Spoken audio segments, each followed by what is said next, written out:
No intro music, none of that good stuff. No big kabooms this time. Yeah, if there are any listeners out there who want to video produce this, for free, give us a holler, and we're all ears. Well, just count yourselves lucky we didn't start with the big kaboom.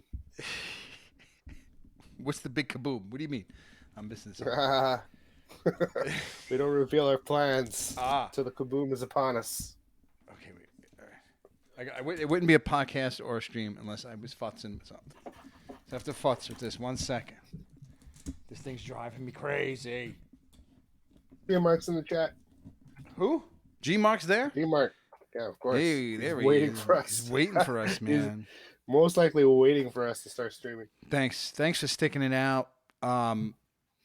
What happened? I'm not that late. Listen, based on our history and some of if you go back a couple of months, I was going to say maybe last year, but even a couple of months ago, we was 10 o'clock, 10:30, 11 o'clock. This is respectable, Mark, don't you think? And usually when somebody's calls in sick or something happens, it's usually, sorry, see you in a month, type of thing. But yet here we are, the two of us, the two shot, me and Josh. Josh, say hello, Josh. Hey, what's up? I forget that we're also doing a podcast, so we have to be a little formal, a little bit, just so people know who the hell I'm talking to. Hopefully we sound all right and look all right. I had to do a little last minute stuff, but I'll just give a quick what's going on and why there's two of us. So Chris couldn't make it. He's attending. I'm not gonna get. Chris couldn't make it. I guess. Yeah, personal stuff. Personal stuff. Whatever. Exactly. Whatever. So then I said, hey, I'm gonna jump on with Josh if Josh doesn't mind, because I don't think he does. Did you mind, Josh? I mean, did it drag you out of? I heard you had a game yesterday, so I don't know if you drained. No, of course not. I mean, I was ready to play tonight, so. Oh, okay, good. My net was free for sure. All right, cool. We gamed yesterday. Chris joined us actually last night. It was a lot of fun. Yeah, he said he had a good time. He said he had like a good bunch of guys. And that's always cool. And he said, I hope you don't mind. We were talking about it because I was asking him. Basically, your wife, you were doing it with your wife. Your wife is one of the players in your game. That's right. I think that's awesome. So my wife, Sophie, a longtime friend of mine, Jason, a brother from a different mother, guy I grew up with, named Adam. His brother's name is Nikki. Okay. Nikki couldn't make it last night, and Chris is the fifth. Okay. So, and the party really needed someone like Chris to come along. Someone with a lot of bravado, a lot of exuberance, let's call it, a lot of stage presence to handle things like diplomacy checks and bluff checks and intimidation checks that the party was having difficulty with. They were lacking in that area? Yeah. So it's a really good fit. It's a really good compliment, the character he built. Did it work out that way, or did you tell him about that in advance, that you were having an issue? Not that you were having an issue. It's funny because we always wonder like what came first. And I'm pretty sure he was working on this character in his head when I told him what the party was lacking, and he had already like kind of figured out that he wanted to play that character. So it was just really kismet. Like, yeah, really. And I know he doesn't normally. I think he said he doesn't normally play a character like that because it's kind of it's different. So he was just thinking, it happened to work out that way. So that's good, man. So G Mark said she's a keeper. Exactly. Like my wife doesn't get it at all either. That's pretty cool. So shout out to Josh's wife there for playing. That's my doing as a DM. I'm just like trying to drag anyone I can to play, right? So a lot of the times it's the significant other or the best friend growing up, or Very cool. So I was talking to Chris on the way here because he was totally planning. This was like a very last minute thing. We were talking about where we left off last show. Like we were completely ready to go. So the fact that he's not here was very last minute. So he's okay. I mean, everything's okay. Nothing like nothing terrible or anything. So in case anybody's, I know people might be seriously worried, but no, he's all right. But we were talking about where we left off. I think we left off in a room, and not that we're not gonna be. Obviously, we can't play without him, but I just want to make sure that Josh, I want to make sure that Chris and I were right. We left off in a room. We had just killed a monster that came out of the wall. And I think we were in the process of building that wall and getting help to build that wall while we were deciding whether or not to go back to town. Yeah. And we Right? were formulating, we were trying to decide what we were going to do before calling in for reinforcements or anything Yeah, like that. exactly. Okay, good. So we were right because we're also, the podcast is behind the show, so we're going to get that out as well. It gave me some time to think about it too. And if you remember, I was pretty apprehensive about their second plan, their plan B, whatever the hell they were Yeah. gonna do after we returned, from a successful mission. They said there'd be a part 2, and we were kind of wondering for a while what part 2 entailed. And I had postulated that it probably has to do with getting rid of us. Just Right. you guys are the source of our problems. Now that you fix it, well, we don't need you anymore. Bang, bang, 2 bullets, and let's move on. But over the course of the last week, it kind of dawned on me. And I think we 'Cause, started talking you out of it too, like because I remember being against that, like thinking about it and going, no, that I just couldn't deal with that possible scenario as a player, thinking that he was, as the character, like and he didn't seem like he would do that. I don't know if he would, so I don't know who's right, which of us is correct. A gangster who masturbates in front of the people he hires. I don't know. Yeah, but I don't think he's got that many scruples. I don't know. We bonded a lot when his strip club there, and maybe he only does that in front of people he's completely comfortable with. So I could be wrong. So that's why and I am probably wrong about that aspect. But I thought of this week, and I wanted to share this with you and see what you think about this. So they keep mentioning this. Part 2 to the plan, but they don't want to tell us what part 2 is. And they sent us out there asking us to make sure to retrieve data from something and bring it back. And we did. I got a spike. We put it in their machine. Yep, you have it. Took out whatever it took out, and we left with it. Well, we didn't leave yet. We're standing in front of the wall, and you're holding it in your hand. Right. And they're trying to get their hands on this, whatever it is. And I think it's just information from the system. Diagnostic information, whatever the fuck it is. Right. It could be camera footage. It could be audio footage too. So I started thinking, why would they want this? Right. And maybe what the real plan is to find out who did this to them in the first place and then go after them. Maybe plan B is retribution? Be to track down Grace. Oh, so you think it's a little bit of a revenge? Well, maybe plan B is not maybe part 2 is not get rid of us. It's get rid of the people that did it.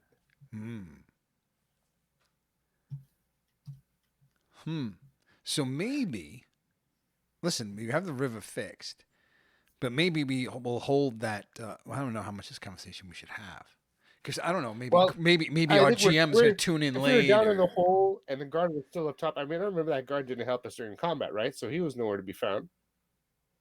The guard was up on top, yes. So I think there's a bit of time. I think there's a little bit of a leeway we can talk a little bit about this before. Yeah, absolutely. But I'm saying maybe we shouldn't talk about what we want to talk about now before the game, only because then our GM will get a heads up and he could do this little switcheroo on us. Or is that like? Is that considered bad form? Is that bad form? I don't know. I don't think he's the kind of DM to do switcheroos like that. I think they think I'm doing this, or I'm going to do this. No.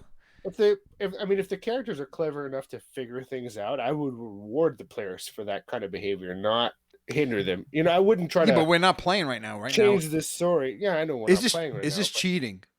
I'm new at role playing. Is this cheating? No, not at all. It's not cheating. No, okay. It's players trying to figure out the puzzle. It's what we call it is metagaming. Okay, we're metagaming. Metagame, I understand that.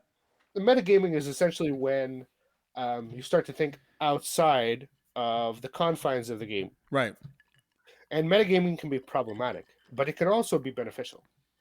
Two players thinking of the best strategy when it comes to a fight as the fight's going down could be problematic, but it could be the one thing that saves those players' lives too. Right. It could be problematic in a sense where, well, in the middle of combat, you wouldn't have the opportunity to parlay with the person next to you and come up with a strategy for fighting. Right. Of course not. But two players teaming up in Risk, are you telling me they're not gonna talk to each other and figure out the best strategy to try to oust the other two players? Of course they are. Right. That's the fun of the game, is being able to do that.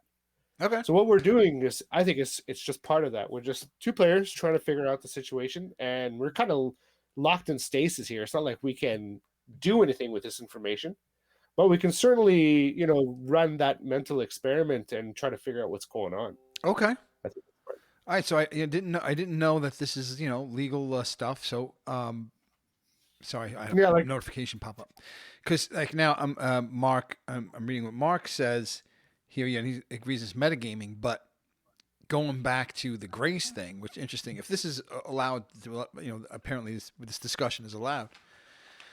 It's kind of like talking about a football game, like this upcoming game. I feel like I'm talking about a sport and like who should start and who, but very similar. The problem with that is I know as a character, and Mark brings this up in the chat room. I know as a character that Grace, or at least I think I know. Because you guys gave me a bad, like you in particular, Mr. Mallory, gave me a bad vibe that got me, and me as a character, as a player, and as a person, like personally even myself, I have like probably trust issues. So the second you give me like a little bit of a doubt, I'm like, oh, wait a minute, maybe Grace did know what she was doing. But my gut feeling is that she didn't, and if she didn't, and you're right about the camera footage, then I'd be turning in someone who I think is potentially, and it's not innocent, but I mean, technically guilty by the letter of the law, but not by the spirit of it. And we know Atso doesn't care about Grace in any way, right? He's probably just trying to figure out what the fuck happened to his town. I mean, you think Atso is beyond things like revenge, though? Like, well, here's the thing. Here's the thing. What would you do with that kind of info? Yeah, exactly. So now with because I spent a lot of time with Atso as a person, I feel like I know Atso. So now you raise an interesting point about Atso, right? So now is he he technically he's just a gangster, right? He's a gangster in this town. He's got his fingers in different things to the point where he's in cahoots right now with the constable or whatever. But make it sound sweet though. I mean, he's not just a gangster; he's a fucking gangster, right? Like but I'm saying like, yeah, he is exactly. He's a gangster. So now, I don't know why. It's either the way Chris plays him. Now we're getting metagaming. It's either how Chris plays him, or it's intentional. I don't know which. But Atso, and I bet you if other people who listen to the show, I'm interested if Mark feels like this. Atso, there's something like likable about him. There's something like almost lovable about Atso, even though he's a gangster. So now, me as and maybe that's like I said, maybe that's just me, my feeling towards Chris and his ability to do the voice and the whole fun thing. But also it was kind of like we went to him for help. He told us where the help is. We asked for where there's a good club. He sent us to a good club. He gave us we needed a car. He got us a car. We hugged. We drank together. We ate together. I will counter that with is, but you probably had a really good relationship with Gears too before he blew up your mom. No, I didn't. We didn't know Gears at all from a hole in the wall. But wasn't he someone who kind of stuck around enough that you guys gave him a bit of trust? I mean, I did. I was feeding wasn't him. There a mission where you guys even invited Gears to come along with you guys? Maybe. I was a bit of a sucker early on in the game. You were. I'm gonna totally admit that with you. Yeah. It was riveting watching your adventures because, like, we all knew, man, this guy has no idea what Gamma World is. Yeah, no, I mean, and it was like, is he gonna survive? Yeah. And you're still there, so I mean, it's amazing. It's fantastic. Sorry, you're in an actual party now, so it's like you're even stronger than you Oh, were this is before. nice. But if I remember correctly, too, Gears made himself very endearing for a long time Yes, and I, kind I of mean I'm a got bit under of a your skin. sucker. I'm a bit of if that's what you're saying. I'm a bit of a sucker, but I feel like G Mark is correcting me, saying Micho never liked Gears. thank you. I don't I don't think I ever I didn't trust him, but I was going to let him go. I mean between me, you, and whoever's watching, and Mark, and now I guess apparently our GM Chris, but I was going to let him go because I felt like I felt like he was me. He was me on a different level. I was as my character was a dog in the being sent out to sniff out treasure and things and get it Well, back and be a decoy, and I was a slave on that level. And to me, I was looking at Gears a little bit as if he was that same guy but up a couple notches. Also a slave, but I mean, go my ahead. argument still stands there, especially since if you saw yourself in him, then I mean, you put your guard down in Yes, front of him, exactly. I'm a bit of right? a sucker, but I wouldn't say I like them.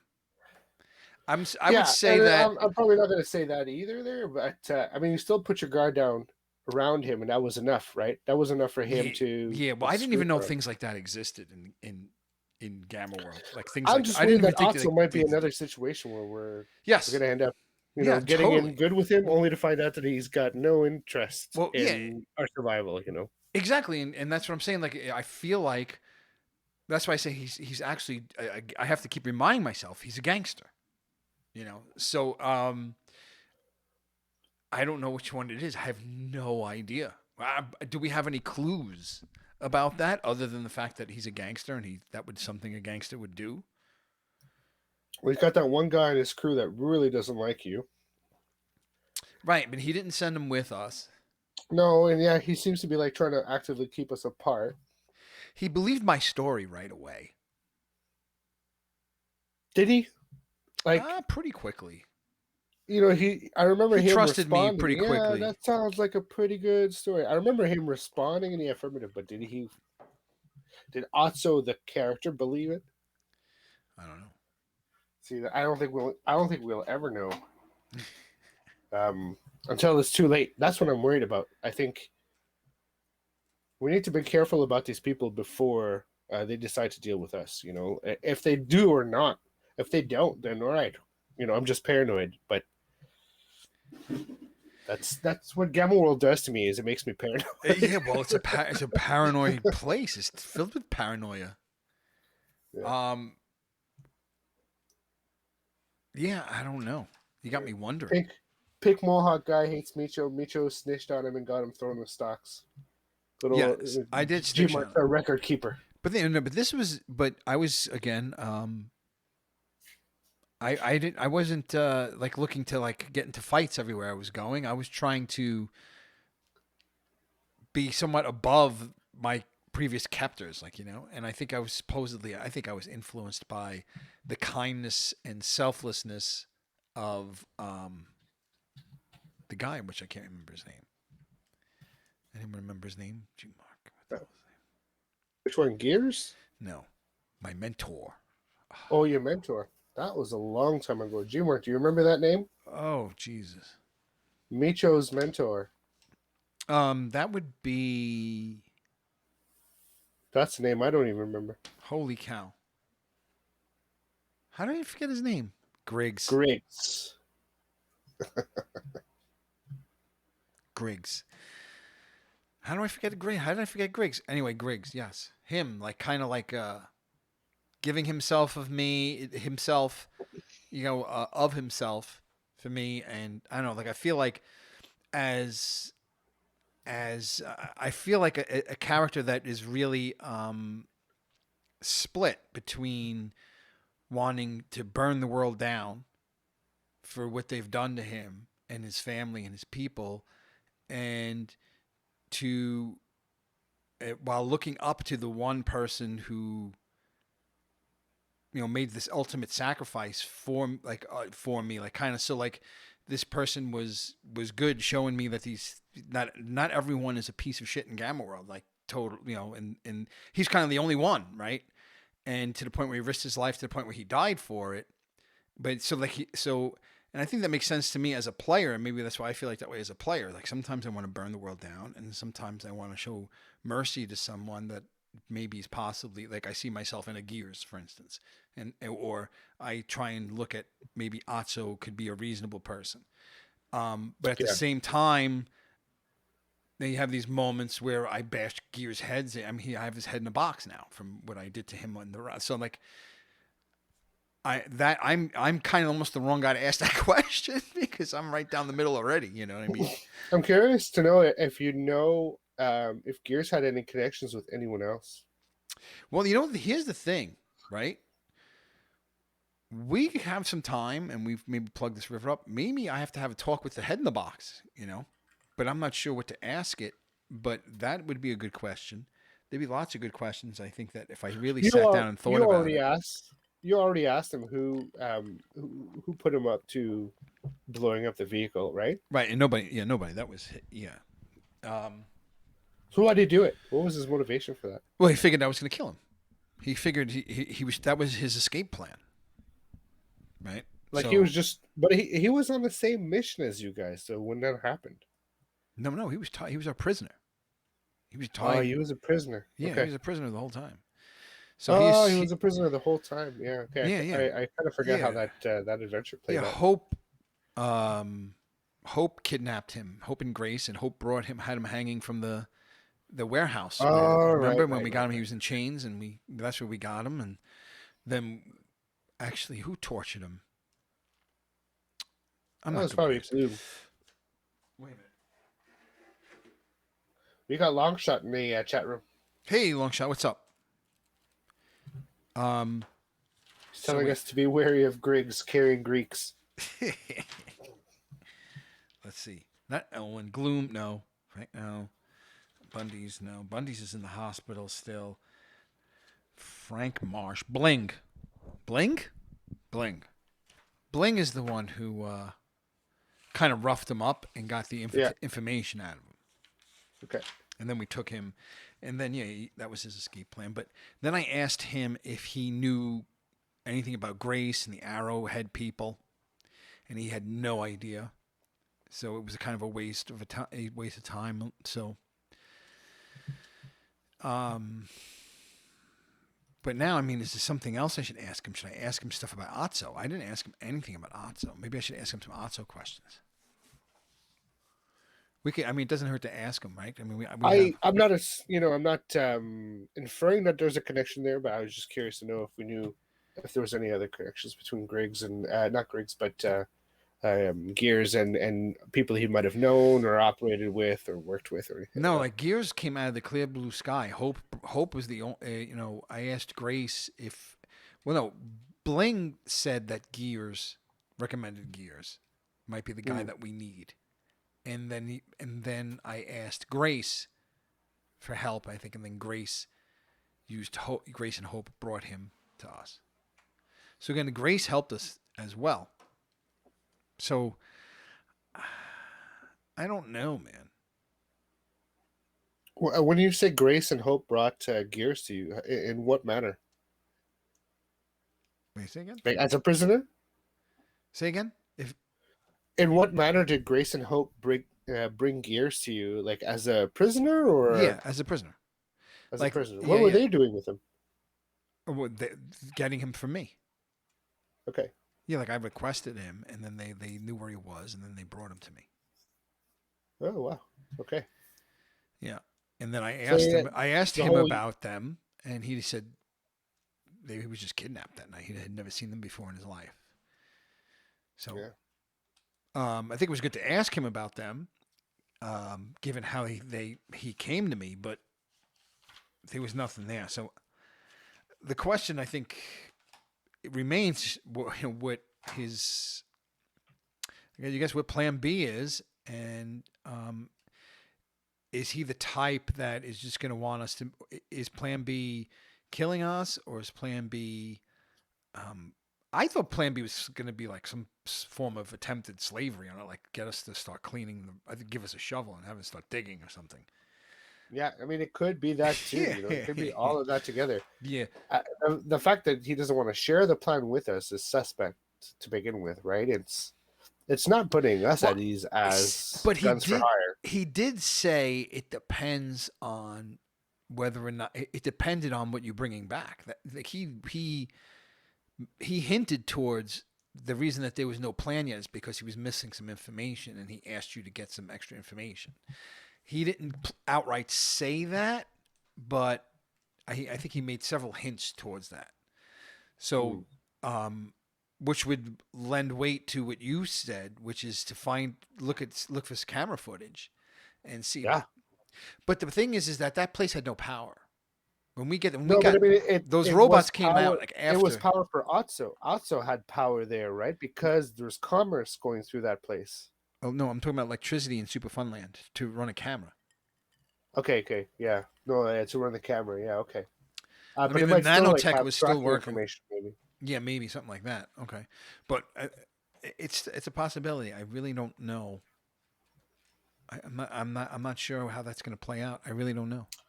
Yeah, it just came to me that there might be a reason why he wants the information from Super Funland. I mean, let's put it in context here. It's an amusement park. What kind of information could they possibly have there, Yeah, I know. right? So let's say there's a side operation from Super Funland whose job was to just clean up the river or keep the river clean. I mean, that's obviously what was destroyed, and that's what we fixed before leaving. Right. Again, though, that doesn't answer why he would want the information from that place. I mean, Super Funland is by itself not really an interesting target. Why would you want the data from Super Funland? But then a desalination plant or like a water treatment plant, why would you need the information from that? You know, why is that more valuable? You know, or less valuable? It's just at this point, why would you even need that? Except if you were trying to find out what happened to the place, like look at the historical data. Hmm. And Yeah. why would you want to do that? Like, well, maybe he's trying to figure out who fucked them all over and Yeah. I mean, to that's something that makes sense because also, mind you, this was a place that I had known about from my days as a slave with Husk that was in the area, and I had stumbled across it, and no one knew about it. Right. So, but then once I went there and kind of broke the seal, so to speak, then we found when we came back, we found some other people who had come, but that was only after we turned it on. It made a racket. Robots went flying in the air. I think some fireworks even went off. I remember it was a spectacle once we accidentally turned the thing on, and that's the only reason anyone even knew it existed. So the place having any history before that of any significance, having to do with gears and bling and all of them, is probably minimal. But maybe there is some history that like maybe he's looking for something that predates even that. I mean, you know what I mean, or he's barking up the wrong tree. I don't know. It could be any number of things. Um, so let's see. Yeah, so like G Mark will get us back in line and I make just sure. So the I can't turbine really filter think of was any working. reasons why they would want to have the information from that place or the data from. Yeah, I agree. The turbine filter was working and robots powered up when movement was detected. Right. So yeah, was it working? The turbine was working once we lodged it free. Once we lodged the stuff free, and I think we turned something on. And then I remember the place coming to life, and there was sound, there was noise, there was music. Then I remember looking for a button or something.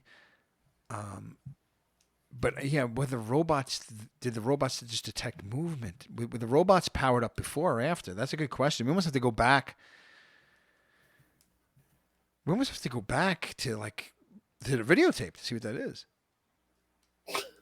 You know what I'm saying? Like I don't remember. That's a good question. Yeah, Were the and robots it, already powered up? Because if the robots were already powered up, and then they just were triggered by motion, then there'd be all kinds of information potentially on that thing in your but I head. mean, why they're running an amusement park though? What other information beyond?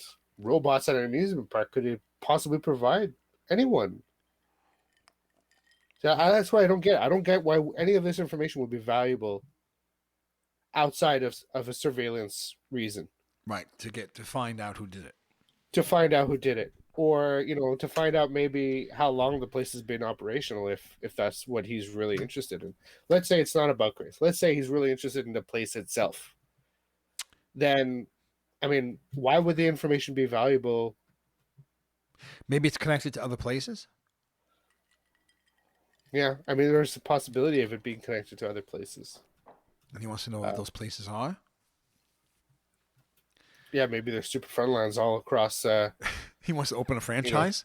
the blasted U.S. and he wants to open up a franchise. Exactly.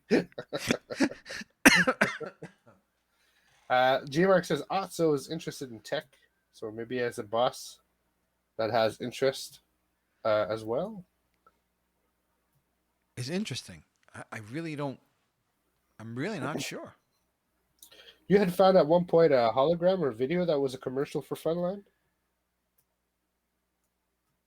Yeah, we did. Remember that? Yes, we did. That was in Where one of the first rooms. I think we pressed a button and we saw that. Do you remember what that looked like? Like, what did they build the place as? No. I remember we have to get like an episode number and go watch it on YouTube, listen to it. Yeah, I know. There's there's layers now, right? That we can. Yeah, I want to go through, back. skip through. I want to go back to our original breach of this place, just to see what actually happened. Yeah. Now, is that good or bad for role playing games? Like that's kind of like instant replay. I don't know how you feel about that in football and baseball. But how do you feel about it in role playing? Sometimes it can be helpful, but sometimes it can really kick the DM right where it doesn't hurt. Right where it hurts the most. Mm. But a clever DM will find his way around that. But I mean, a good instant replay will either benefit or hinder the player. Usually, it's the player asking for it. It's the player that's usually arguing against the DM, right? I don't think this is fair. This happens? This is not right. Yeah, of course it happens. Yeah, of course. And they're like, this is not fair. You're not doing this right. And then you have to go back to the rule book, or you have to go back to that episode. You have to go back to that, tape if you're recording those sessions. Not a lot of people record their D&D sessions, but with streaming now, more and more, there are recorded sessions out there. Right. That you can go back to and check out. And we'll just go with whatever.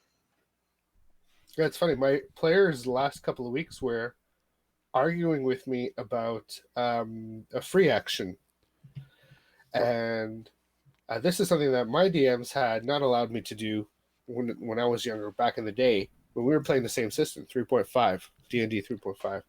And they have this funny rule about free actions that if during combat, if you want to do something that's just small enough that doesn't take a lot of time, you can consider it a free action and get it done. Right. And then the game evolved and introduced something called the 5-foot step. The 5-foot step quickly became one of those free actions. It's something that you can just do to step out of the way. You can use it to exit combat. Like, let's say you're standing toe to toe with a fighter. You can take a 5-foot step back to disengage from the fight. So it's like a way of disengaging from a fight and not incurring an attack of opportunity. Because, of course, if you're toe-to-toe with a fighter and you just turn your back and try to start running, he's going to get an attack of opportunity on you. He's just going to, hit you in the back. Right.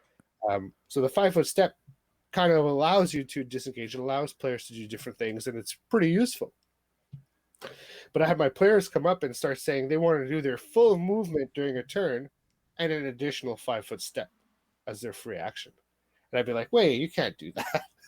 And we argued over it over a couple of sessions, and I went back to the rule set and uncovered the rule that stated specifically, if you use your standard action to do a move, you cannot also use a 5-foot step afterwards. Right. Because then everyone's movement would not be 30, would it? It'd be 35. Right. Everyone would be 35. Why would we bother writing 30 on the sheet if it's really 35? Right. So it's one of those things that They didn't think about when they wrote down the rule until it impacted the game, and then they had to retroactively create a rule to kind of make sure that that wouldn't be a problem. But it gets buried in all this documentation and paperwork where you have to literally look it up to find if it's true or not. And we had argued this over 2 games before I was able to find that reference and show it to the players. Yeah, I mean, as a player, you're gonna find a way, right? You try. Yeah, exactly right. Yeah. The player is gonna find a way to squeeze in, right? So Okay.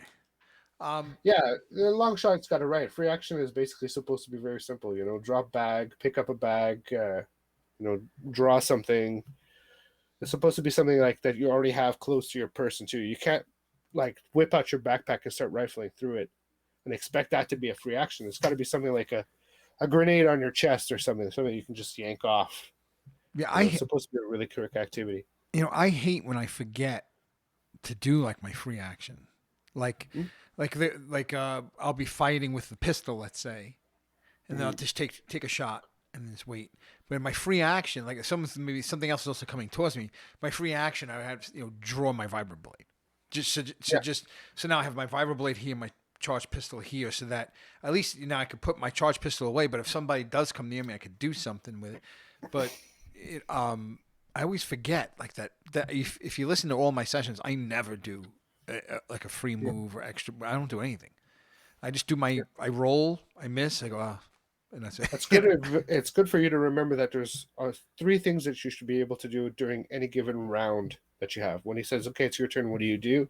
Mm-hmm. You can do a move action, you can do a standard action, and a standard action is usually attack, withdraw, those kinds of things, and you can do a free action on top of that. So, okay. I never even do the first one. Yeah. I don't even do the move. Again, there's like caveats though, right? The move action can be done, but you can't do a free action where it's a 5-foot step after you've already done a move. You've done your move. Right. So there's certain limitations to that, but I could, if I have my guns already drawn, I could try and move behind cover and then take a shot. Yeah, absolutely. And then is a free action then to duck afterwards? Yeah, exactly. I think one of the most common free actions you'll see in D&D 3.5 or D20 Modern is dropping a weapon. A lot of times, players don't have the ability to draw as a free action. You need a feat for that. It's called quick draw. Okay. If you have quick draw, then you can draw a weapon as a free action. Okay. That's really fast, though. Okay. But if you don't have quick draw, you can't do that, which means drawing a weapon is considered a move equivalent action.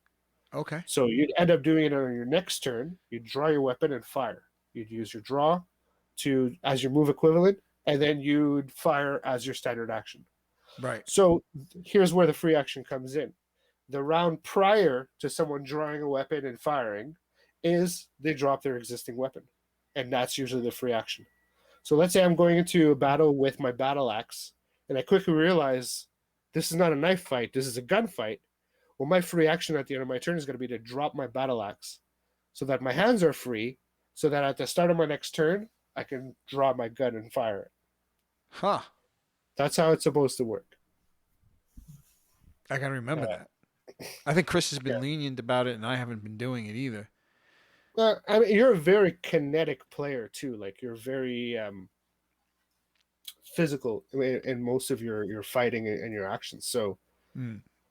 It's very much more theatrical to kind of like forget those kinds of tiny rules, and that makes for a better Twitch stream, I think, and that just makes for better adventuring. So what you guys been doing so far just has been, I think, been working. Okay, I think.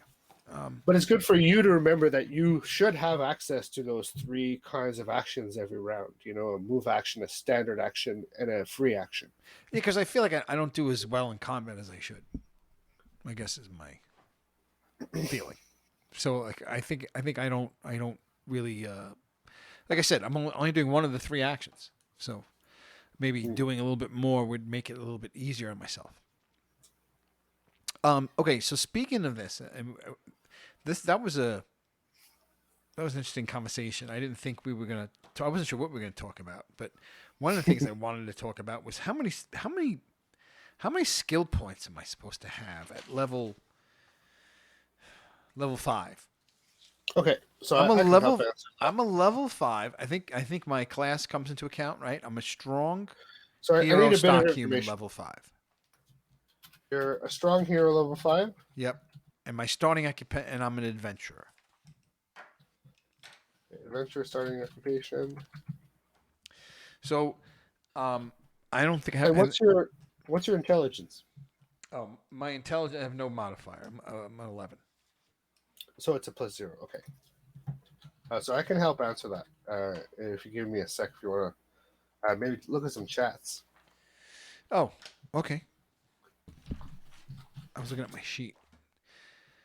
So, can you split move? Oh, they're talking about some other game in the chat. They're talking about chewing bubble gum. Wait, they're talking Willy's Wonderland. Uh, Oh, they're talking about powers and perils. It looks like. Push the big red button. Let me go back. Let me go back to see where we're at. It's generic chat. Okay. Long shot says generic chat. Exactly. Everyone's chatting. Another thing to think about is if you suspect something. a question I Yeah, have for you exactly. That's though is exactly what I don't do. Mark, go ahead. What? you're only at 5th level. I thought you'd be at 6th by now. No, I'm level 5. Okay.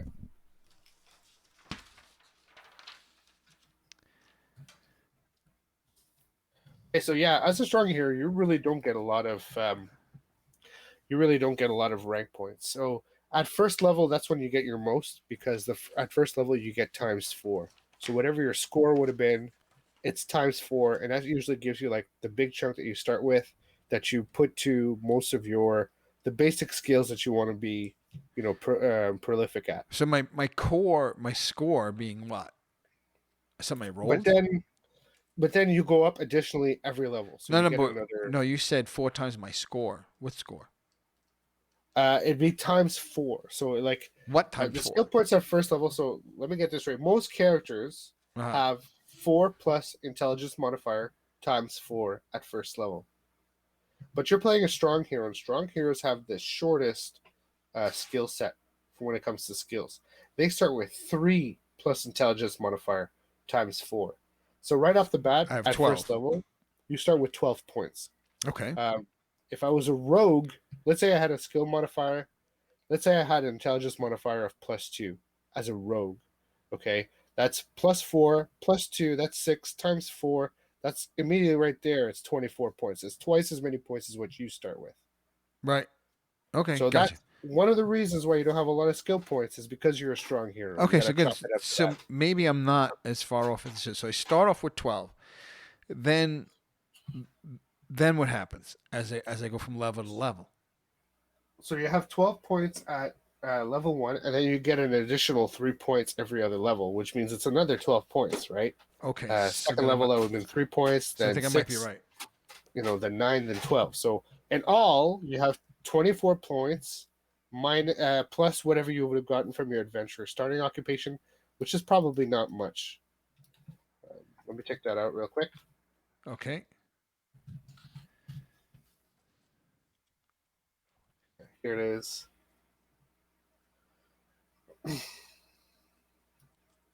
Yeah, so what it does is you get to pick 2 skills, and those 2 skills become class skills if they were cross-class skills to begin with. And if you already had those skills as class skills, then those 2 skills get a +1 competence bonus. It means that you're just a little bit better at it than other people of the same ilk. But it's really not giving you much more than that. So Okay. whereas at level 5, So then I'm right. you have 24 skill points. Someone who is playing a fast hero might have something like 60 skill points at that level. I think I have.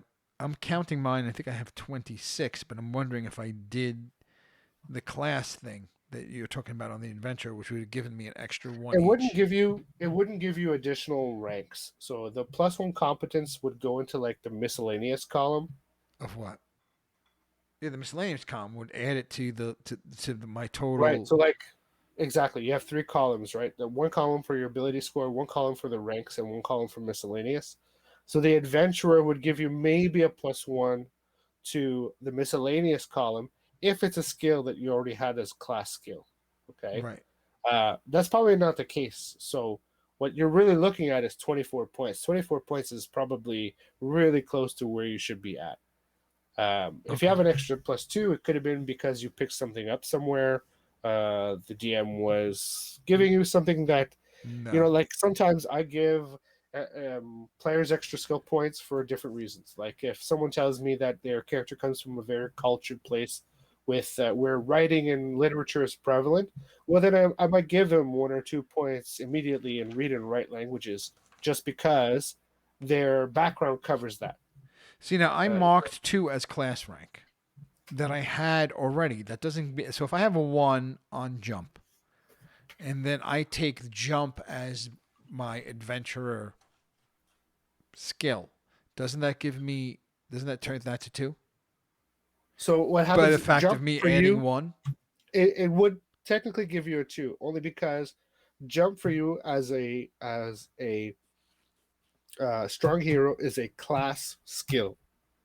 Okay, Right. so you already have jump as a class skill, and then what happens is if you pick jump as the skill that you get from being an adventurer, well then yes, that gives you a +1 bonus in your miscellaneous column. Yeah. So that's So what then I. if you put That's what I one have. point, if you bought 1 rank point in jump, you'd have the 1 point that you put in rank. You'd have the +1 competence bonus, and then you'd have your ability score. So your jump check, your jump modifier. Right. Sorry, your strength modifier. Yeah. Let's say your strength is +4. So that'd be +4, +1, Oh +1 shit. equals +6. Oh shit. I'm not doing that. Make sure you're adding Oh your shit. ability modifiers. Every one of those skills is keyed to a Dude. specific ability You know how many modifier, right? Mark? You know how many climbs I would have made? You know how many Yeah. climbs I would have made? That's why those abilities. That's why those ability Oh Jesus abbreviations are Murphy. written down for each one of those skills. Oh my Right? gosh.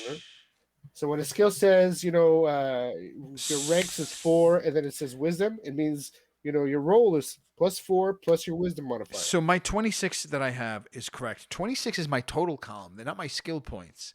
So I'm adding the miscellaneous. So I have a class rank here on my sheet for jump and move silently. And I have You should one have. one You in should each have. miscellaneous column.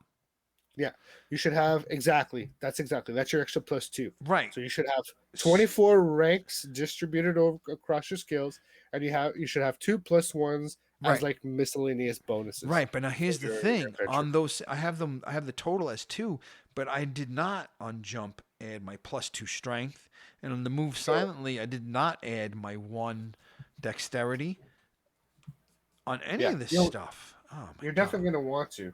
Yes, I have Telling to you next time. Yeah. I have to add. Okay, so I'm turning this into a 7. See, I should have put my rank there. My rank here is 6, and that makes this an 8. See, now I gotcha. My rank here is 6, and my total is a 7 on that on hide. Yeah. So Longshot asks that this must be a later edition. We're playing 6th edition Gamma World right now. So it's based off the D20 modern rules, which is in and of itself based off of D&D 3.5. So yeah, that's why you don't recognize the skill points. Gamma World First Edition, Second Edition, Third Edition didn't have skill points. I think the first Gamma World game that had skill points was probably Fourth Edition Gamma World. Fourth Edition came out right before Third Edition D&D. Yeah, Okay. yeah. Third Edition was Alpha Factor, Beta Principle, all those great books. Um, and like Fourth Edition was this book, and this was right around the time that they were introducing third edition D&D. So I think this edition has skills, but otherwise we're pretty much role playing with D20 Modern or 3.5, which means we have like shit tons of skills that we can use. All right, my character Right? is 100%. I gotta now put this all somewhere electronically, but my character is now correct, 100% correct for the first time, probably actually. because, well, not for the first time. I started correct until I lost it. Remember, but I lost the sheet early on, and I've been trying to get it right ever since then. But actually, no. Even in the beginning, I had my melee wrong. We discovered I had, like, I wasn't adding my strength to my melee. I wasn't adding any of my statistical anything of my physical statistics to any of my skills or my attack rolls or anything. So I was just, if my attack was a 6, it's a 6. Melee was a 6. Um, and I was ignoring uh wait. Yeah, I was ignoring my strength. So that made it a 7, and then I got melee smash, which made it an 8. So all these things now are adding up, and my character's starting to shape up a little bit. Yeah. And just the way you need to think about it is you have your 6 core attributes there: your strength, your dex, your con, your intelligence, your wisdom, your charisma. Those 6 core attributes and the modifiers that are associated with them, they affect all of your other game attributes. So whether it's a skill or ranged attacks or melee attacks, those are all modified by those 6 core abilities: your strength, your dex, your con, your charisma, your wisdom, and your intelligence. Gotcha. So whether it's a skill check or an attack, or I mean, you're gonna have a bonus because of your ability score, and you might have a minus too. If you have a -1 charisma, that's gonna follow you everywhere. Every time you do a diplomacy check, Yep. every time you do an intimidation roll, you're gonna get a -1 because of that charisma modifier, right? So Yep. I'm looking at with the charisma. Yeah, disguises. I'm not going to be good in the disguise. Yeah, it's sitting. That column is just sitting there, and I don't know why it never clicked in my head. Stupid. yeah, so now you know all your skill checks. Make sure I'm you add ready your now. modifier. I'm ready for 2 weeks from now. Well, That's good. I'm glad we got that settled in the other thing too. Your melee smash stats there before, that yeah. was something that was being overlooked. Or even the feats. I hadn't picked any feats. Remember? I don't know if you remember that. And then we got cleave. Yeah, and feats is like half of this game is feats. The whole feat system is bizarre. It doesn't make sense. But holy crap, if like third edition didn't love its feat system. I mean, cleave and what was the other one? You No, got power power attack and attack and cleave. Yeah, cleave. yeah. Power attack and cleave. And I didn't have any of that. And the first time I used it, I cleaned house. I was killing things left and right after adding all that stuff. So it was it made it a little more interesting. It made it a little more fun when I'm suddenly able to do that as much as that. So what's going on in the chat room? You got? We're talking about fourth edition Gamma World, just a few other things. Yeah, first edition. I think Longshot had mentioned it, or was it Gmar? But yeah, first edition didn't even have. Yeah, it was Gmar. First edition didn't even have classes. It It was didn't. literally just no. It was just ability scores, pick up a weapon, go fight. You're all kind of tribesmen, and Jim Ward was known for fucking around with players that way. Jim Ward and Gary Gygax were known for basically putting modern day technological stuff in the game, but describing it in terms like you were a caveman, coming across an iPhone for the first time. So he would describe it as, it's kind of like a glass looking rock of some kind with flashing lights coming from it. It looks like magic. And the way they would describe it would certainly sound like magic. But then when you start playing around with it in Gamma World, you realize, oh, it's a fucking cell phone. It's a calculator, it's like freaking glow in the dark calculator or something, right? So, and that was kind of the magic of the game back then. I like this game. I like Gamma World a lot. It's fun. Yeah, absolutely, me too.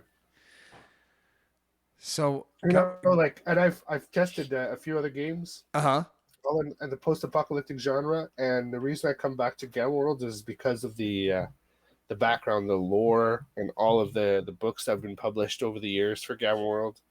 It's still a very small kind of batch of books if you look at it like the great scheme of things. Mm-hmm.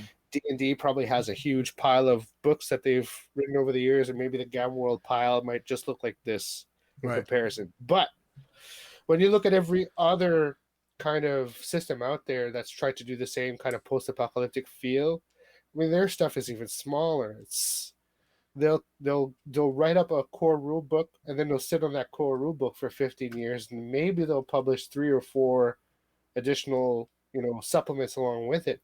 But there's no RPG out there that has as much background information on what the world would have been like than Gamma World. So like all the lore is at our disposal when it comes to this game, and that's, I think, one of the best parts about it. No, I like Star it a Trek. lot. So Hawkmoon, what the hell's Hawkmoon? Michael Moorcock. What? No, that's Yeah, not Hawkmoon his is a new name. one. That's a name I have not heard of yet. The guy's name isn't Moorcock, is it? I hope it is. I'm gonna change I it. hope the guy's name isn't Michael Moorcock. It's funny because like the first video that comes up when I write Hawkmoon is Hawk Moist. Oh, Jesus Christ. Mark is saying that is his name. That's not his name. His name's not Moorcock. It can't be his name. Stop fucking with me. There's no way that's his name. If that's your name and you're going, listen, if that's your name, you change it. If it's if it's No, you don't. all right, maybe you don't, but That's maybe your you're name. right. You get a But if wife you're as gonna soon as you publish a can and book, make sure she gets your name. right? If you're gonna publish a book, use a pen name. If your name is Moorcock, She's not Cindy Crawford anymore. She's Cindy Moorcock. holy shit! Hi, I wonder if it worked. I wonder if we got a lot of ladies with that. I'm what's his name? Michael? Mark? What is his name? Michael Moorcock? What? Michael. So did Hi, and Moorcock he's got write, alliteration going with the M's. Did Moorcock write the Elric of Oh my God, this is Marlbone series? his Wikipedia page. Jesus Christ. Our chat room is the best chat room Oh. on the internet, I think. Oh my God. We're looking at Oh, the I had no idea. Okay, cool. Wikipedia. So there's actually Michael so is it an Moorcock. I'm asking the chat room here. Yes, go ahead. Is Hawkmoon an Elric of Melbone RPG? Because Elric was bloody, yes, long shot. That was, I mean, that's I follow a couple of YouTubers who talk a lot about those works, and He's British. good literally stuff, good fantasy stuff. See now, look, he's got a bunch of pen names. Colvin, James Colvin, Walrick Colvin, Bill Barclay, William Barclay, William Everett Barclay. He's got 100 pen names. I'm glad he. I feel much better. I mean, if I was that guy, I would have 200. He chose pen names. Renegade as a pen name. Renegade is a great pen name. That's pretty awesome. Listen, if you go through high school with your last name Moorcock, you deserve to write under the pen name Renegade. You get a pass. He's a novelist, journalist, script writer, musician, and editor. And he's British, and he's alive. He's alive. Michael Moorcock. Yeah, I mean, he should just call himself Renegade Moorcock now. He's got the 2 best names. Jeez. He actually did music with like Blue Oyster Cult. Are you serious? And Hawkwind. Guy's life is incredible, and he's got one of those skinny cowboy Holy tie shit. things. Moorcock wrote the lyrics to 3 album tracks by the American band Blue Oyster Cult Black Blade, referring to the sword Stormbringer in the Elric books. Oh, Veteran of the Psychic Wars. Holy shit. This guy's Veteran of the nuts. Psychic Wars, showing Elric's emotions at a critical point of his story. This song may also refer to the warriors at the edge of time, which figure heavily in Moorcock's novels about John Dacre. At one point, his novel, The Dragon and the Sword, they call themselves the veterans of 1,000 psychic wars. That's fucking awesome. I never knew that reference. That's one of my favorite BOC songs, Veterans of the Psychic Wars. It's a fucking awesome song. and I had no idea it had its roots in Elric. That's pretty freaking awesome. So I'm Look learning at some stuff this. tonight. That's blowing my mind. No, our chat room is hands down bar none. I'm just reading up on I'm reading up on Elric of Milnborn. Huh. Moorcock is the best name ever. Ever. And the tie, the cow. What is that? That there's a name for that tie. It's just it's not really a tie. It's this it's one thing of leather. It is working on an Elric series. I heard that too, G Mark. He's working on a network series. This guy. Netflix is apparently going to be getting an Elric of Meltabond series soon. Really? Yeah. And Moorcock is involved. Well, he ought to be. Well, I mean, I don't know. Maybe he just sold it off, and then just he's not involved. Maybe like Alan Moore in Watchmen, type of deal. He's still alive, isn't he? Well, yeah, he's still alive, but I'm saying maybe that he just sold the rights and they're doing whatever they want to do. I mean, look at George R. Martin and Game of Thrones. Like, it's not even the books. There, he may be on a different. He may not be involved right. at all. He must be like, okay, this is yours. Yeah. What's the name of that tie? So there's a name for that tie. It's just it's got a pendant, and the rope, leather rope bracelet type material I know what you're talking about. It's called loops through it, and you end up with these two a little leather things, strips hanging from your pendant in the middle of your neck. not a lariat. And It's not a lariat. A fuck. lariat is a name for a lasso, right? But isn't that also the name It looks like a for lasso. that particular tie? It looks like a lasso. I think that's the name for that tie too. Lariat? Is tie. it lariat? Lariat sounds familiar, but that doesn't mean anything. Yeah, I think it's a lariat. How to tie? Lariat tie. It's not a tie though. This thing is It's kind of like a tie, right? it's worn like a tie, but there's no knots. There's no tying of any kind. It's just a pendant with two loops that the leather goes through, and you slide the pendant up your neck like a, I don't know, like a noose. You look like I don't know. It's like Native American cowboy thing. God damn it. Oh, they call it a bolo tie. Bolo, there it is. So here's the Dude, Moorcock with the bolo. Oh God, he must be.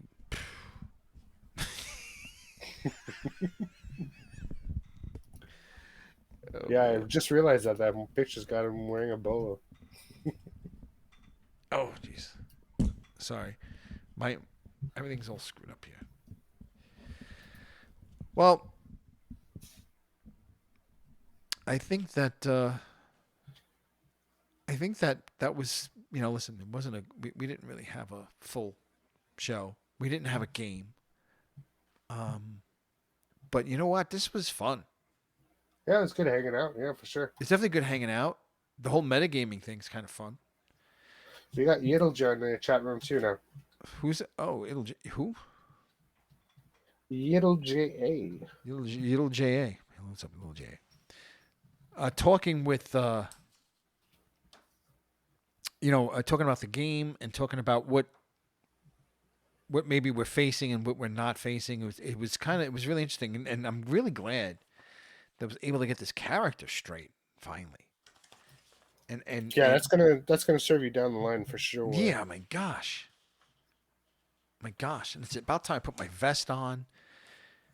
Especially to be doing like climb checks without your strength. I was doing climb checks without strength. Right? I'm such a noob.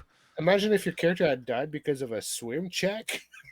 I almost died. I almost died because the climb checks in that arena when the game first started. Yeah. I got pulled out of the dumpster. Remember, I did like a saving some Constitution throws or Fortitude throw saves. I don't know what I did. 2 or 3 rolls I had to do. Otherwise, I would have been dead in that dumpster. So, what's up, Yiddleja? Longshot says you'll lose the sheet again, so never fear. No. I'm not going to lose the character sheet again. I'm going to enter it in somewhere. Where do I? I mean, I guess I could scan it, take a picture of it, but I need this data to be what's the word I'm looking for? Archived in a data format. Is there a play? What should I just throw it in a spreadsheet? Is that what you do?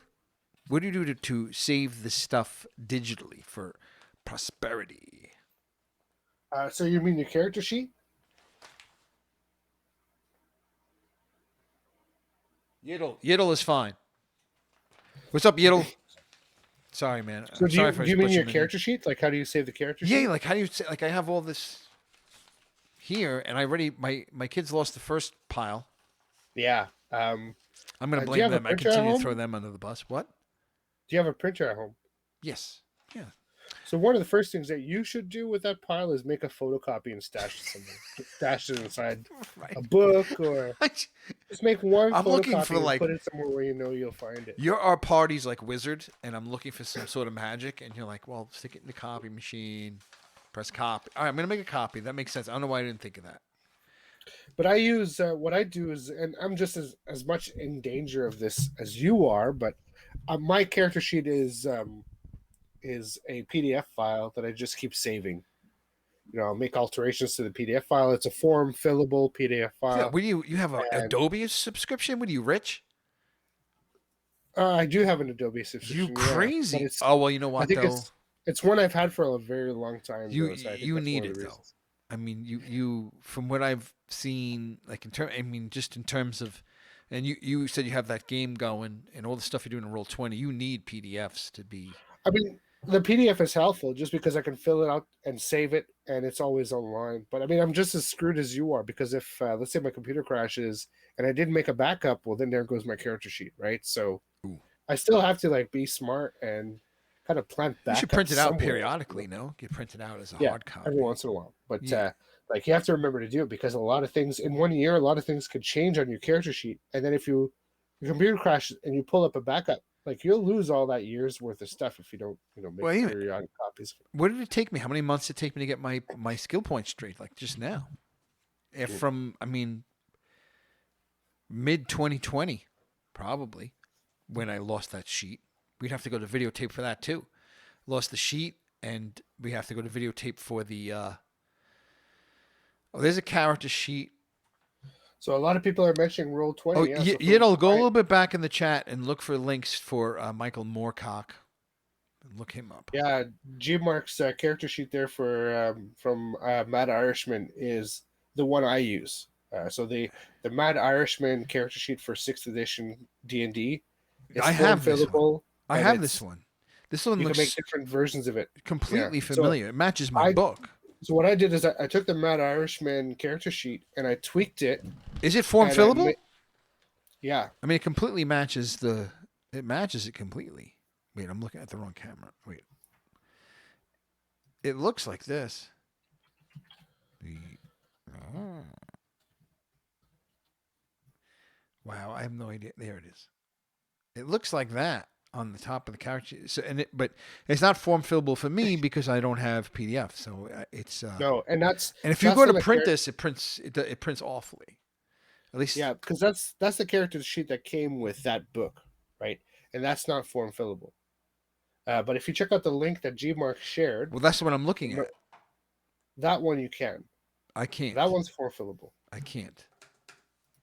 But It's if you form can't, fillable if for you're in a you because you browser, have PDF. if you're in a browser, it's not going to work. You have to download it and use. Now, here's another tip: if you don't have Adobe and you don't have a license to Adobe, there's Foxit PDF. There's Phantom PDF, I think. There's a few other PDF services that will allow you, Yeah. and they're free. Yeah, Look and at they'll allow you this. to This is now we're talking. manipulate these form fillable character sheets. How do I download this bitch? Let's see.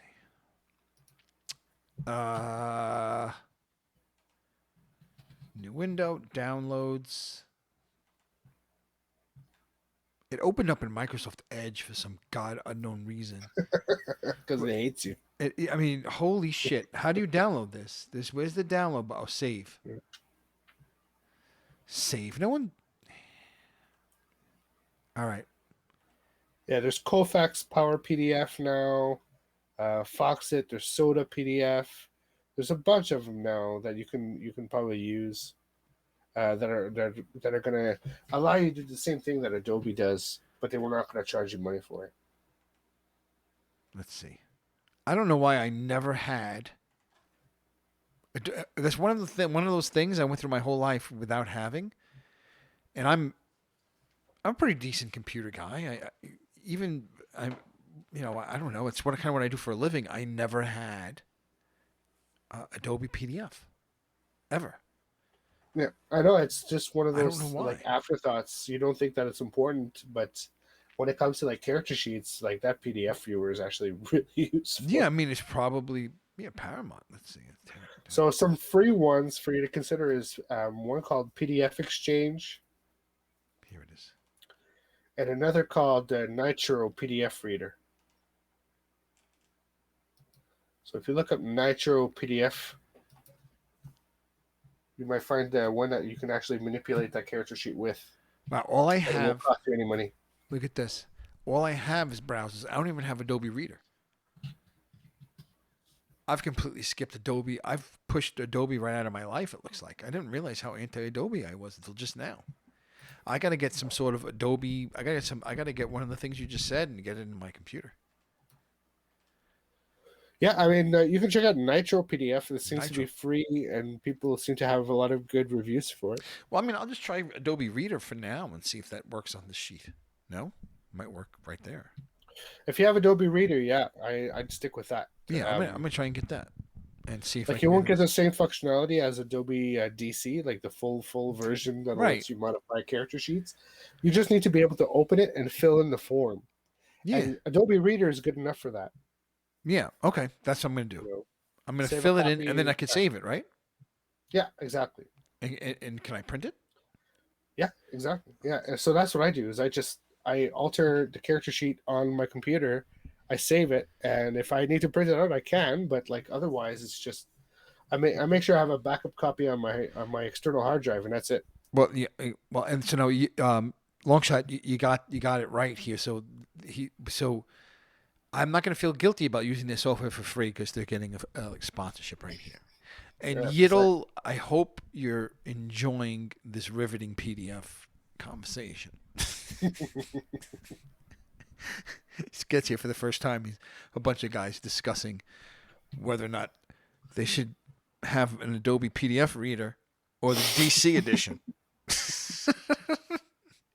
And if we don't feel like paying for it, we can go for the Nitro version. But yeah, well, my whole life, join us next week when we discuss Microsoft Word. Microsoft Word, and using Control Arrow to skip words. Because we know. Yeah, I love that shit. That's some slick wording. Yeah, the end key. Forget it. I can't go through life without the fucking end key.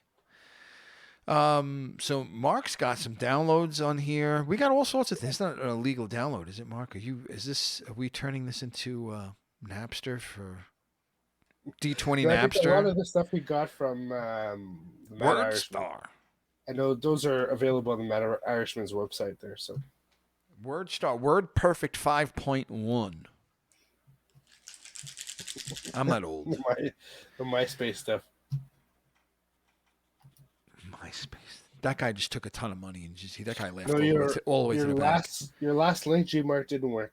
Yeah, your link was broken. The It was users downloads link. you could copy and paste it though, and that's a file. Like he's trying to link us to his computer, his download folder, his computer. Well, sometimes you could add. Come on files into to Mark's these, computer, everybody. Here's his downloads folder. Just click on the link and just jump inside there. Don't go near the photos folder.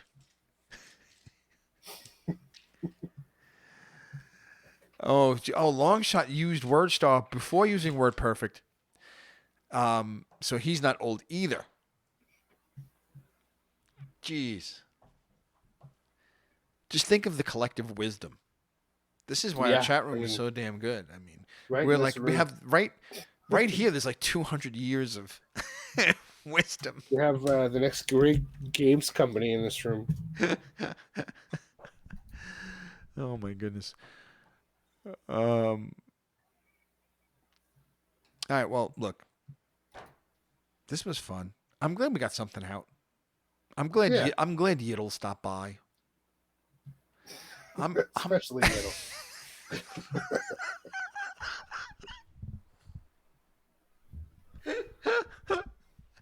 Um, I wanted to swing he that was one like, by you "What the too. fuck?" And he left. Did we lose him on the PDF conversation? You think? Nah, I think he's still with us. He's still there. I don't think so. Um, we take you gotta. We're like Brussels sprouts. You gotta eat us a few times. You can't just like. You're not gonna pop us in your mouth and be like, mmm. It takes time to appreciate. But anyway, Lotus 123, which is one of the worst programs I've ever touched. Yeah, thank God that stuff doesn't work anymore. That Oh, stuff's fucking not still hated being Lotus used. 123. Like I remember hating on WordPerfect because it was so different from Microsoft, but Lotus just Ugh. man, what a pain in the ass that software was. Quattro Plus. Okay, so and there's another. So Mark now uploaded, I guess, from his downloads folder to Limey, so we could download it. Super I should be able to give you a character sheet though, generous. like a, There you a go. fillable one. Yep, I'm gonna download this one, Mark. Thank you very much. I downloaded the So other yeah, one, that's and now useful. I'm downloading this one too. One of them's got to work. Ooh, oh, this is the one This I last have. one that you shared, it looks like I you have that can one, Mark. write right on it. I have that one. That came with the book, which was. Oh no, I'm losing your video there, Mr. Mallory. But that came Oh, in it's the fine. book. Not quite. I don't know. Maybe the edition is slightly different or a different version, but Yeah, I kind of have that same the D20 sheet. That's the D20 sheet. But I'm going to save that one too because I'm not even sophisticated enough to pull it out of the whole PDF. It's like in the back, I think it was, if I remember correctly. But I have yeah. They two usually character keep it on sheets. the back of the character. The character sheets are usually at the back of the book. Yeah, Yep. I mean, I think it's in the back of this. Let's see. it's But you the can't only get the part of book the anymore. book you're allowed to photocopy. You can't get the book anymore. You got to download the PDF. No, that's right. And it's I guess that's why they don't publish the books anymore because the PDF is so ubiquitous, or is it just that Oh no, I mean the reason they don't publish the books anymore is because no they're one's no buying them? longer being played. You know, Oh, you well, kind of we're want to playing follow it. the market. You know, if everyone's playing fifth edition, you don't print out third edition books anymore. So they're just out of print because, you know, those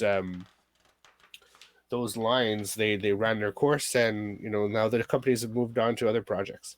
So in this case, it's Wizards of the Coast, and Wizards of the Coast is all about their product line. They're going to move from one line to the next, hoping to capitalize on the next big, you know, wave. If everyone's playing sci-fi stuff, they're going to be publishing sci-fi material. If Right, right. everyone's playing D&D, their last big hit was actually fifth edition, and before fifth edition, TSR, sorry, not TSR, but Wizards almost looked like they were going to lose eventually the D&D license because fourth edition was such a flop, a commercial flop, right? And then they authored fifth edition, and it's kind of blown up for them again. But they're busy printing fifth edition books now. They have no reason to continue printing third edition stuff at this point. So So, but it's out of print there's just no because people fifth are playing edition. it. There's no fifth edition Gamma World. Not yet, no. No. In fact, Wizards of the Coast still has the rights to Gamma World. Yep, well, It's that's where I got this incumbent book. I upon think. them. It's incumbent upon them to come up with a new Gamma World, but they don't have any plans to do so right now, and that's kind of sad. James Ward, however, is still publishing, and he got together with a bunch of other writers and artists as well. I think Larry Elmore is involved. They're coming up with a system and a game called Giant Lands.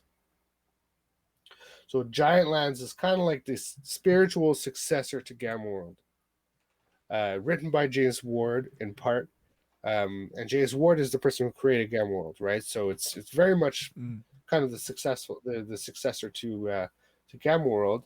The only issue though is they've been working on this project now for 2 years, 3 years, and the like limited edition box sets are not out yet for anyone. So it was backed by a bunch of Kickstarter backers back in 2017. Those Kickstarter backers still haven't received a product yet. And I find that a bit dubious. Like, I don't want to put all my opinions out here on screen here, but I do find that kind of dubious when you back a Ha- Kickstarter project. uh-huh. They talk about when the shipping is going to occur. That shipping deadline comes and goes, and you still don't have a product in your hands. So, Well, are they communicating Giantlands, though? Or they're not just they yeah, stop of course communicating? they're communicating with people. There's a Patreon for Giantlands. You can join the Patreon and give You could monthly keep to this giving them more company. money. Is what you're saying? You can give them even more money, exactly. So, but I find that stuff very, very fucking dubious. I want to see the product. I want Right. to play test the product myself before I'll decide. Sure, I'll buy another 30 supplements. Mm. You know, so that's my deal with that. I can't wait to try it. I want to try it. I hope it comes out soon so that we all can get the first look at what Giant Lands looks like. It's basically Gamma World 8th edition here, people, right? And so we definitely are craving it. There's a community out there, people who crave it. Um, but where's the product? Mm. It needs to be played because I'm not gonna buy $100 game from a Kickstarter if I don't know exactly when I'm gonna get that game in my hands. Right. This Kickstarter is fucking expensive, man, to jump in on that stuff. So it'd be nice to see the return. Yeah, the show backed something recently on Kickstarter, an RPG thing. What? Mark Do you sent the remember? link out. I think Mark sent the link out on Twitter, and Cool. it looked cool, so we backed it. Oh, cool. Yeah, and I keep getting updates. I haven't read them though yet. I think it's coming out soon. I think it was a Yep. one-shot adventure or something that someone was printing up. Looked cool. Okay, cool. Yeah, there's a lot of When we get it, interesting we'll stuff on show you. Kickstarter for sure. Yeah. Yeah, I'm sure there's lots of people that are into it and are making things. And these days are it doesn't take much to it doesn't take much to create something. But once you go through the actual hard part of the creative part, and you have something, then it's not too difficult to offer it to people. You don't have to go sign a lease anymore. You know what I mean, to sell something to somebody. So it's cool that some of these you go on there and you see lots and lots and lots of games being made, Yeah. and I bet you some of them, I bet you're really good. You know, so we'll see when we get that in. Yeah, yeah, that's gonna be interesting. I hope you guys decide to air that because that would probably be really cool to just set aside, even if it's not post-apocalyptic, if it's even just fantasy or just sci-fi. Hmm. A couple of sessions we play this game instead. Like that'd probably be a lot of fun. Yeah. No, I mean we should do that every now and then. Like if we find something that we like, and then just support it, and then it comes, and then we just open it up and play it. I have some Yeah, board games from the website when I had that website, and I have some games laying around. I don't even know how to. I don't have anybody to play them with. To be honest, I'm sad. I mean, me and Chris could do it, but that's two of us. yeah. I gotta find a way to play some of these other games. I mean, I think I have a StarCraft board game that was like huge. It's like a huge box thing. I don't even know. Like you open it, it weighs 100 pounds, and it says StarCraft box, StarCraft it on it. better weigh 100 pounds. And I'm like, what the fuck is in this thing? It's not a video game. It was a video game that was awesome. I used to love playing StarCraft, but I'm like, what is this game? I don't even know. And I have it sitting there, this 100 pound StarCraft game. Mm. Yeah, I mean, I'd love to start opening some of these things. I'd love to open. Oh, you can't see it anymore. Pandemic. I haven't played that. It's sitting back there. Yeah, Pandemic's a good game. A couple times you play it. I never played it. Never played it. I didn't even open it yet. And that's an old It's Pandemic. very hard. It's very hard to win at Pandemic. That's the problem with that game. Well, It's it you'll play should and be you hard lose. to You win. play and you lose. You play and you lose. You play and lose. Maybe if you play 20 times, you might win once or twice. Okay, And so, but it that's should. kind of like the novelty of it is the viruses in Pandemic are so fucked that basically it's a game against time. Every time you play, and it's essentially like if you don't do everything right, you're gonna lose. So you got to play like 20 times to win like That once. sounds about right. I mean, it should be. I mean, a pandemic is hard to Yeah, survive. it's hard to control, right? Yeah, So and to control. So I would love to play that with somebody. Acquire. I have Agricola. I don't know if you've ever played Agricola. not that one I'm not familiar with. It's one of those. like resource gathering games. Yeah. Then there's this StarCraft thing and Yeah. Yeah. Acquire I have, and I gave a I actually it was one of the last things I sold, and I'm thinking to myself, shit, I probably should have saved that. That was when I should have just before I should have just said, oh, sorry, website closed. I had like a I don't know if it was something anniversary. I don't know what year anniversary of Settlers of Catan, and I had it in a treasure box, and it was like it was like a I don't know. It was a big treasure box. It wasn't like one of these cheap plastic things that like Ryan's World from YouTube makes like nowadays. It was like a nice. I think it was made of wood. And you opened it up, and the whole board game was wood. It was hand painted wooden pieces. It was like this really, really, really nice set. It was expensive. I should have kept it because I heard Settlers of Catan is like is another one of those games that's like a classic board game that also didn't play. Yeah. Ticket to Ride, another one, supposedly great game. I love Ticket to Ride. Actually, that's one of my personal favorites. I play Yeah. that one with my mom every chance I get. Yep. See. My mom's a big fan of it, and she's very competitive, and she kicks my ass a lot at Ticket to Ride. Now I heard that's a good beginner, like not as hardcore as some of these other like board games. It's a pretty good strategy game. In other words, not the rules aren't intense and involved as say something like No, it's not intense. You're just making connections between towns. You're using cards to buy up, and right. it's a pretty simple game. But it's very quick too. Like you can play a game in 30 minutes, 35 minutes, 40 minutes. Okay. So it's a very competitive. Once you get the hang of the game and you realize how it's played, it's like it gets very competitive. Yeah. Because what the beauty part about the game is it's a space resource. So what you do is you have like say like map of America, you have only a certain X amount of tracks laid out all over the place, and the companies are buying up the tracks. So eventually there will be no more tracks left to buy, and you get kind of screwed if you needed to complete circuit X to get these points. Well, if you didn't do that, you lose the game because the other player will have done that instead. Ah, that sounds super interesting. Yeah, it's a lot. It's a lot of fun. It's very competitive. It's very easy to play too. Is the other thing. Just put the board down, shuffle the deck, and away you go. Yep.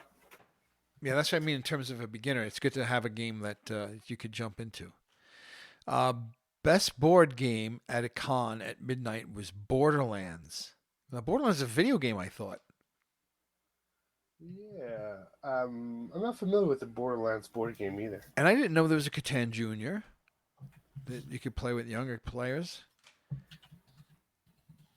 Yeah, there's like many versions of Catan now. I think. Yeah, I loved Railroad Tycoon. That's why I like Ticket to Ride so much. I'm a big fan of those old, like even Sid Meier's Railroads and Railroad Tycoon 3, all those old games. I'm a huge, huge fan of those when I was growing up.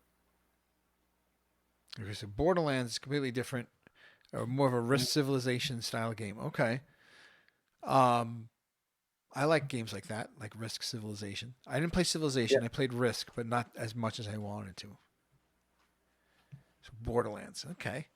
I'll check out Borderlands. Catan Junior has got me intrigued too, as a game to play with my kids. I'm sick of playing interesting. a million different monopolies, like like freaking Star Wars Monopoly, Cars Monopoly, you name it, the Monopoly. It's There getting. isn't really a Cars Monopoly, is there? I don't there might be. I'll walk over there now and just read off all the freaking. I mean, there's 100 monopolies. I can't take it. Pokemon Monopoly, we have that.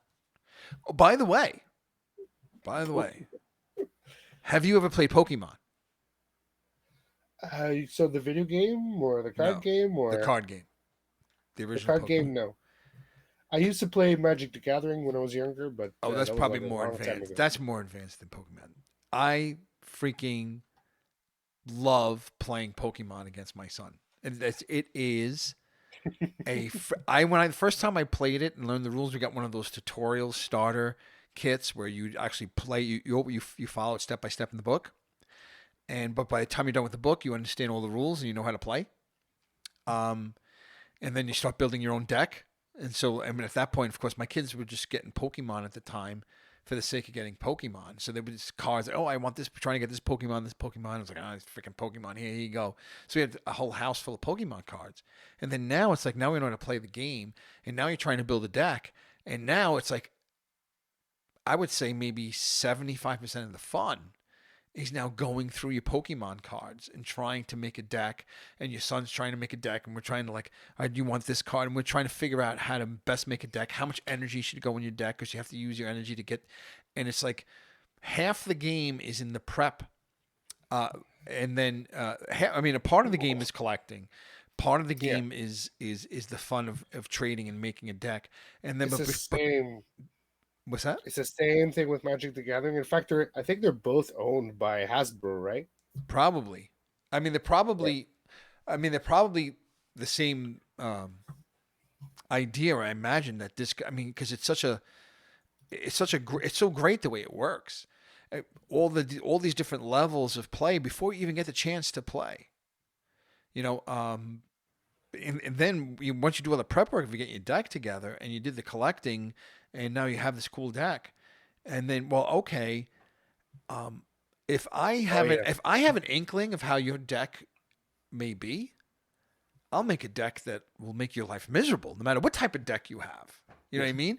And so the other part of it is we don't know. I could be walking to the table with playing a game. I could be bringing a knife to a gunfight.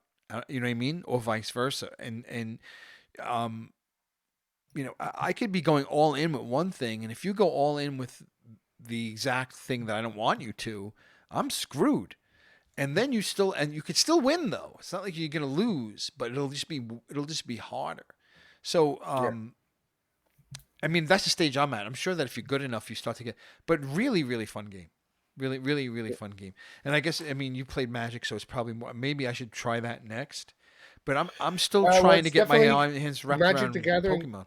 because it's almost the same mechanic too. Like Magic the Gathering allows you to create decks, and people often build these decks and then go head to head. So it's very much kind of like the same mechanic, except instead of like launching one monster and all the monster is based on that monster's attacks, Magic the Gathering is like you can literally have armies of monsters. People hunt down for like the best cards, the strongest cards, that kind of thing. And man, Magic the Gathering now has something like 20 or 15 or 20 different additions to it. When I first started playing Magic the Gathering, I must have been like 8 years old back in like early 90s. They were already at like sixth edition Magic the Gathering, right? Now I hear that because Magic the Gathering is owned by Hasbro. I just looked it up, and Pokemon is not. So the Pokemon card game is not owned by Hasbro. No, Magic the Gathering yeah, is it's owned by the Nintendo, same right? people. So Magic MTG or Magic the Gathering is owned by the same people who own D&D, and soon I hear that they're coming out with a Forgotten Realms Magic the Gathering spinoff, where it's basically a new edition of Magic the Gathering cards, but they're going to be all based on Forgotten Realms lore. So it's going to be like playing D&D but with Magic the Gathering cards. Oh, So cool. they're essentially molding the two together to create this kind of new edition, but it's just going to create another wave of players who have these decks that are usually unmatched. That's the problem with new editions. The new editions tend to like fuck up all the earlier editions. Newer monsters are more powerful. They design these monsters to like defeat older cards and stuff like that, and also they want people to buy the new edition, right? They don't want the new edition to just sit on a shelf. Hmm. So they make those editions powerful for a reason because it draws in players, and then you find everyone's playing this edition, and nobody has these older cards anymore. Hmm. So it's a bit weird that way. And Magic the Gathering is one of those games that just has had so many different iterations.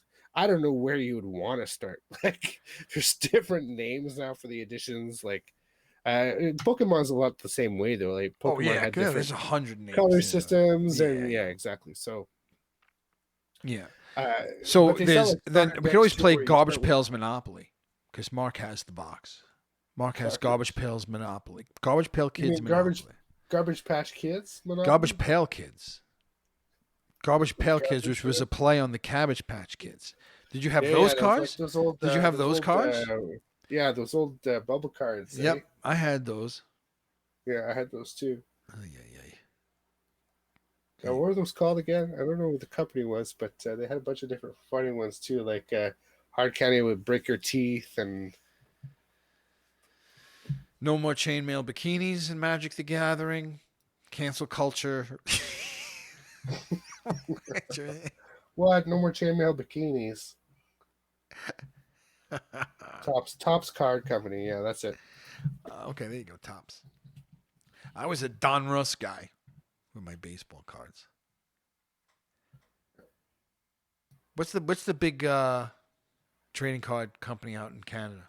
Like if you're getting hockey, are hockey cards a big thing? Like baseball cards are in the It's still U.S. Tops. Yeah, we get a lot of hockey cards, but and it's still Tops. Tops There's is like Tops. you see them pretty much everywhere. Yeah, Yeah, yeah, yeah. every Us single too. game store. Us too. That's why we used to seek out the Don Russ because they were kind of harder to find. We thought they'd be more valuable. Yeah, just looking at the brands, I mean, they have the soccer, NFL, NHL. They have even a Star Wars. They have Star Wars cards and shit like that. So, Yeah. it's, All right. Listen, guys, this was fun. We should do this every once in a while. It's almost nice to just like sometimes just like have a chat, and it's nice the metagaming is fun too, for sure. I mean, it's kind of like I said, watching a game and then listening to the coverage afterwards. It kind of like almost like, oh yeah, I didn't realize that, and you kind of get into it a little bit deeper, which makes you tune in a little bit more to the next game. So I'm glad that we got together and were able to talk, and hopefully everything's working out with Chris, and then we'll I guess it's 2 weeks from now we'll pick up in that yeah, room with after we had defeated the monster. Hopefully we have two more weeks, Josh, to really yeah, to and mull over what all these questions we asked about that card and so forth. I'll throw it out there with you now, just so you can keep it at the back of your head too. But Uh-huh. I had mentioned it last game, and we kind of thought it was a silly idea. But if we could find any kind of computer device, we might be able to read and scan what the hell's There on you that go. thing. Yeah, that might be the move. That might be Yeah. the move. To know what we should know what we have before we hand it over. Why is it so important to them? That's the Right. question we should try to answer right now. Right. And I'm a little curious as to why some of the stuff they couldn't do themselves. Like some of the stuff that you did, maybe not. I mean, you built this thing and everything, and so they probably maybe didn't have anyone like that, or know anyone like that, or whoever was like that is dead, and maybe they didn't know quite sure where the place was. But in terms of like getting the data on a stick, I mean, with all the resources they had, you'd think they would have been able to find someone or to do it. Yeah. I don't know. No, and there's a reason why they needed it that badly that they were willing to send us back in there to get it. Yeah, So yeah. I I think almost if feel like there's something we don't know. if we find out exactly what's on here, we'll know exactly why they wanted it so bad, and that'll probably tell us a lot about what their stage 2 is. Yep. Yeah, that sounds like a plan. All right. Cool.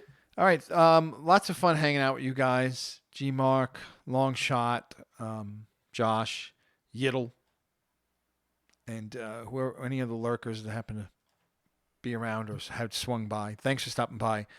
Check us out, Doomsday Doopy Doo at doomsdaydoopydoo.com. Drop us an email at doomsdaydoopydoo@gmail.com. It's 2 O's at the end, but if you put 1 O, that works too. And we're on Twitter, though we should tweet more, but every now and then there's something fun. And it's always good to know when the show's coming out, so it's a good place to stay on top. And there's also, you can listen to us on Apple Podcasts, Google Podcasts, iHeartRadio, Spotify, wherever you listen to your favorite podcasts. We're there. And as the chat room is already saying, I can't say it. I mean, I feel like Come on. I feel like that's You can say Chris's it. line. I feel like that's Chris's line. Chris I'm would gonna be so leave that there. proud. So proud. I'll just say sourdough pretzels. Okay. Take care, guys. Bye bye. Wasabi peas.